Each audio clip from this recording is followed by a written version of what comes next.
belajar tentang sistem pernapasan bagi tubuh manusia. Nah, sebelum Ibu jelaskan, di sini Ibu akan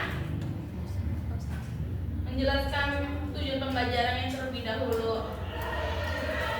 Nah, yang pertama itu ada peserta didik mampu mengidentifikasi organ-organ dalam sistem pernapasan pada manusia. Lalu yang kedua, peserta didik mampu menunjukkan bagian-bagian organ sistem pernapasan pada manusia. Dan yang ketiga, peserta didik mampu mempraktekkan proses kerja sistem pernapasan manusia melalui media sederhana. Nah, ada yang tahu nggak sistem pernapasan manusia itu apa sih? Oke, Ibu akan jelaskan ya. Jadi sistem pernapasan manusia itu merupakan salah satu proses yang dilakukan oleh makhluk hidup untuk menghirup oksigen serta mengeluarkan karbon dioksida. Nah, pertukaran antar keduanya ini dilakukan di sistem peredaran darah dan melibatkan beberapa organ penting di dalam tubuh kita. Di sini ada 6 organ tubuh manusia. Yang pertama itu ada hidung, lalu ada laring, yang ketiga ada trakea, terus bronkus dan paru-paru. Nah, di sini gua akan menjelaskan pengertiannya. Nah, di sini ada hidung. Hidung itu untuk bernapas. Yang pertama kali udara akan masuk ke rongga hidung yang disaring oleh selaput hidung dan kelenjar selaput ini berguna untuk mengunci benda asing agar tidak tersaring dalam paru-paru bersama udara, yaitu bulu hidung. Oke, lanjut. Ada laring. Laring itu untuk menyaring di rongga hidung udara, kemudian masuk melewati tenggorokan. Tenggorokan terdiri dari kedua saluran, yaitu saluran pencernaan dan saluran pernapasan. Nah, fungsinya dari tenggorokan itu sebagai medium keluar masuknya udara. Nah, di sini ada trakea. Trakea itu batang tenggorokan yang terletak di depan kerongkongan ya. Nah, trakea itu berfungsi sebagai jalan utama udara atau oksigen menuju paru-paru. Organ yang satu ini berbentuk seperti tabung berongga dengan panjang sekitar 10 cm dan diameternya kurang lebih dari 2,5 cm. Selanjutnya ada bronkus.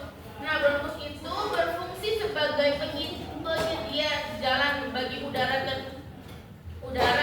terhirup yang masuk keluarnya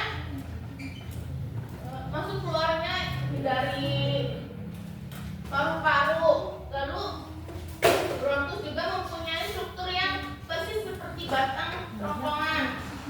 Bedanya hanya letaknya saja. Itu ada paru-paru. Paru-paru itu terletak pada bagian atas rongga dada di sini. Nah, di bagian bawahnya terdapat diafragma dan di samping terdapat tulang rusuk. Nah, paru-paru itu terbentuk dari kehadiran alveolus yang berfungsi untuk menerima udara dari bronkiolus. Oke anak-anak, Ibu ingin pertanyaan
kerja kami.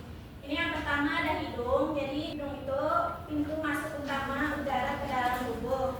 Lalu ada paru-paru. Jadi paru-paru itu sebagai tempat perputaran gas antara udara dan darah. Lalu ada trakea. Trakea itu tabung yang menghubungkan laring dengan bronkus.